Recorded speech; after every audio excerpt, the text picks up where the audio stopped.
अनुनासिक क्या है और इसका उच्चारण किस प्रकार से किया जाता है। जब स्वरों के उच्चारण में मुख के साथ साथ नाक की भी सहायता लेनी पड़ती है, वहां अनुनासिक का प्रयोग किया जाता है। मतलब जब हम स्वर का उच्चारण करते हैं तो मुख के साथ साथ नाक की भी सहायता ले, तो वहां पे अनुनासिक का प्रयोग किया जाता है और इसका जो चिन्ह होता है वह चंद्र बिंदु है।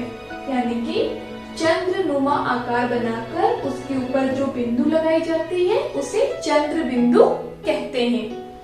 आइए अब देखते हैं अनुनासिक वाले शब्द किस प्रकार बनाए जाते हैं। देखिए अनुनासिक के प्रयोग की स्थिति, मतलब हम अनुनासिक का प्रयोग किस प्रकार से करते हैं। जब शिरोरेखा के ऊपर स्वर की कोई मात्रा ना हो, यहाँ पे कहने का मतलब है शिरोरेखा। बच्चों आपको पता है कि वर्ण के ऊपर जो हम रेखा खींचते हैं उसे ही शिरोरेखा कहते हैं। ठीक है, तो यहाँ पे ये नियम कह रहा है कि जब शिरोरेखा के ऊपर स्वर की कोई मात्रा ना हो, यानी कि शिरोरेखा ऊपर क्या हो, बिल्कुल खाली हो, तो वहां पे हम अनुनासिक का प्रयोग करते हैं।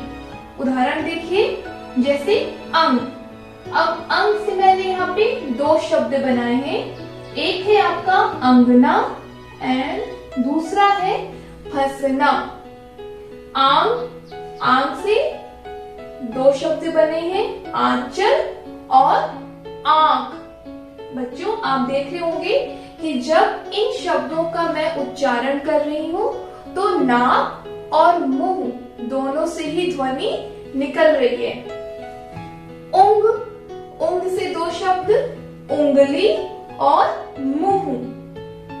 उंग ऊंचाई और पूंछ।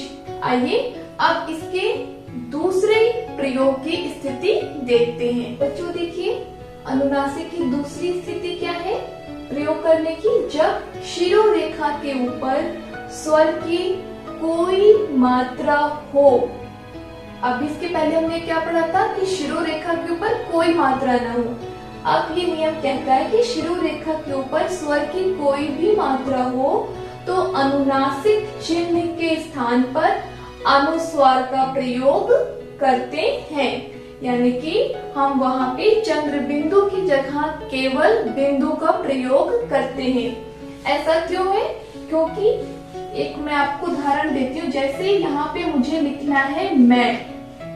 अब यहाँ इसका उच्चारण करने पर नाक और मुख दोनों से ध्वनि निकल रही है, तो इसके अनुसार यहाँ पर अनुनासिक यानी चंद्र बिंदु का प्रयोग करना चाहिए। लेकिन नियम अगर हम देखें तो नियम क्या कहता है कि शिरोरेखा के ऊपर स्वर की कोई भी मात्रा हो।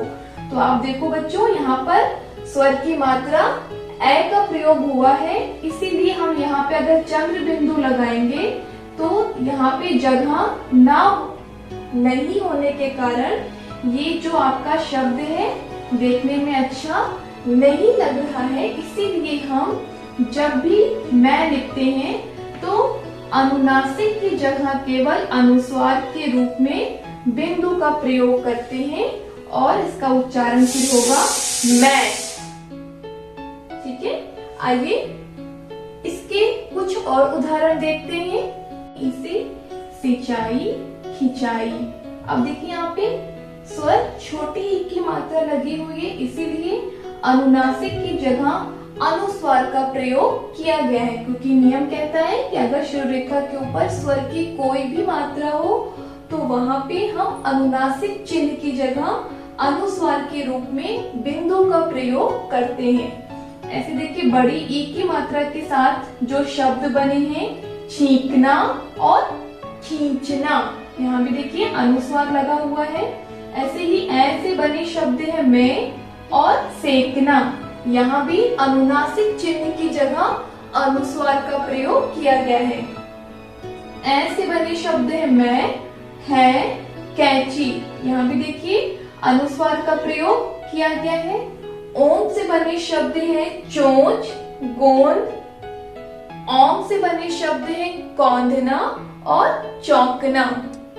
यहाँ पे आपने देखा कि कैसे शिरोरेखा के ऊपर यदि कोई स्वर की मात्रा है तो किस तरीके से अनुनासिक चिन्ह की जगह अनुस्वार के रूप में बिंदु का प्रयोग किया गया है। तो बच्चों, इस तरीके से आपका अनुनासिक और अनुस्वार टॉपिक यहाँ पे खत्म होता है। आशा करती हूँ कि आपको अनुस्वार और अनुनासिक क्या है, किस तरीके से इनका प्रयोग करना है, बहुत अच्छे से समझ में आ गया होगा।